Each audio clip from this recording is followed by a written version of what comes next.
राजधानी में देखने को मिली रोचक घटना। 3 मंजिला शोरूम में चोरी करने घुसा एक नौसिखिया। चोरी करने के दौरान भागने पर शोरूम की खिड़की पर लटका। करीब आधे घंटे तक लटका रहा। सूचना मिलने के बाद मानसरोवर थाना पुलिस मौके पर पहुंची। शोरूम मालिक को बुलाकर पुलिस ने सकुशल उतारा। आपको बता दें कि आपको बड़ी खबर इस वक्त की, चोरी करते हुए इस युवक को पकड़ लिया गया है। खिड़की पर लटक गया ये युवक बाहर निकलने के कोशिश में।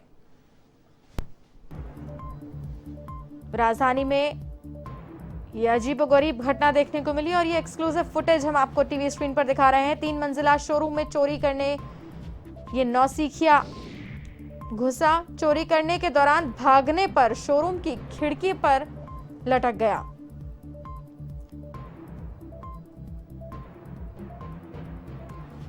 करीब आधा घंटे बाद सूचना मिलने के बाद मानसरोवर थाना पुलिस मौके पर पहुंची। आधे घंटे तक ये युवक खिड़की पर ही लटका रहा। शोरूम मालिक को बुलाकर पुलिस ने इसे सकुशल बाहर नीचे उतार लिया।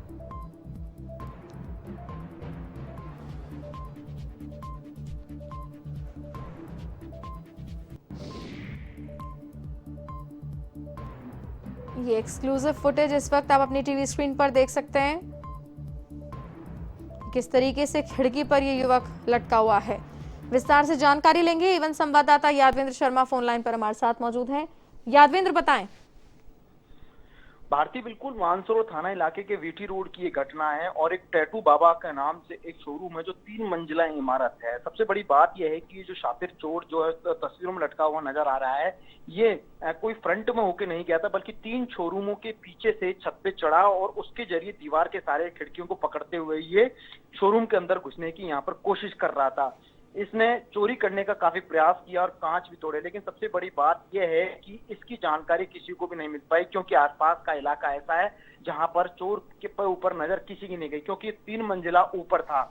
लेकिन जैसे ही ये चोर चोरी करने के प्रयास में एकदम से अदरजूल हो गया तो खिड़की पर जाकर लटक गया और करीब आधा घंटे तक लटका रहा। सबसे बड़ी बात यह है कि गिरने का डर, मौत हो जाने का डर और साथ में पकड़े जाने का डर इस चोर को था। ऐसे में ये चोर ना ही तो चिल्लाया और ना ही कूद सकता था।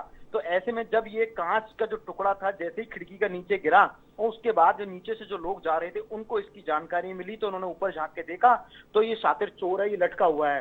तो ऐसे में लेकिन शोरूम के ऊपर जाने का कोई रास्ता नहीं था। पुलिस की जो टीम थी वो यहाँ के जो लोगों ने पुलिस की टीम को सूचना दी, उसके बाद जो हेड कांस्टेबल है जो हरिओम और साथ में कांस्टेबल पवन, संजय और साथ में जो एएसआई भगवान साहब समेत जो पूरी जो टीम थी वो मानसरोवर थाने की वो यहाँ पर पहुंची थी और उन्होंने सिविल डिफेंस की टीम को भी यहाँ पर सूचना दी। लेकिन इससे पहले इन जो पुलिसकर्मी थे इन्होंने शोरूम मालिक को सूचना दी। उसके बाद 15 मिनट बाद शोरूम मालिक जब आया, आने के बाद इस दुकान का ताला खोल करके, माफ कीजिए, शोरूम का ताला खोल करके खिड़की के जरिए फिर इस चोर को यहाँ पर उतारा। जब इससे पूछताछ हुई तो पता चला इसको रोटी के लिए बड़ी दिक्कत हो रही थी, खाने पीने के लिए सबसे ज्यादा किल्लत का सामान जुटाना भारी पड़ रहा था और लॉकडाउन के चलते यहाँ पर दो वक्त की जो रोटी थी वो नहीं मिल पा रही थी। इसके चलते इसने यहाँ पर चोरी करने का प्रयास किया और इसी के चलते ये पीछे के जो 3 शोरूम है उसके जरिए छत पर चढ़ा और वहां से सीधा यहाँ पर चोरी करने के प्रयास में इस टैटू बाबा का जो शोरूम था इसमें आया और यहाँ पर चोरी करने लगा। लेकिन बदकिस्मती रही, क्योंकि इसको शातिराना चोरी नहीं कहेंगे, इसको नौसिखिया वाली जो चोरी होती है, नौसिखिया जो चोर होता है वो है, क्योंकि इसको चोरी करने का तरीका भी नहीं आता था और उसी के चलते यहाँ पर पकड़ा गया। लेकिन अच्छी बात ये रही कि पुलिस की टीम यहाँ पर पहुंची। जैसे ही पुलिस को जानकारी मिली उसके महज 5 मिनट के भीतर पुलिस की टीम पहुंची और उन्होंने इस नौसिखिया जो चोर है इसको सकुशल उतार लिया। अगर पुलिस की टीम यहाँ पर थोड़ी सी देर भी करती है, कुछ देर और लगती, तो निश्चित तौर पे जो ये व्यक्ति था जो पिछले आधे घंटे से लटका हुआ था इसकी यहाँ पर जान जा सकती थी। ऐसे में काबिल तारीफ कर रहेगा यहाँ पर पुलिस की इस कार्रवाई को अंजाम देना जो उन्होंने इसे चोर को सकुशल तरीका से यहाँ पर उतार लिया। बहरहाल इससे पूछताछ की जा रही है। पूछताछ के बाद में और बाकी चीजों की जानकारी सामने आएगी कि ये कहाँ रहता है और यहाँ पर अगर उसको 2 वक्त की रोटी नहीं मिल रही थी तो कहाँ ये रह रहा था, क्या इसका परिवार कौन है, इन सब चीजों के बारे में जो पुलिस की जो टीम है अब जानकारी जुटा रही है। बिल्कुल भारती। यादवेंद्र, बिल्कुल ठीक कहा आपने कि पुलिस प्रशासन ने बहुत ही तत्परता से और होशियारी से काम लेते हुए यहाँ पर इससे बचा लिया। लेकिन यहाँ पर गौर फरमाने वाली बात एक और भी है कि ऐसे बहुत से होंगे यादवेंद्र जो 2 जून की रोटी नहीं जुटा पा रहे होंगे इस लॉकडाउन में, तो इस पर भी कहीं ना कहीं ध्यान देने की जरूरत है सरकारों को।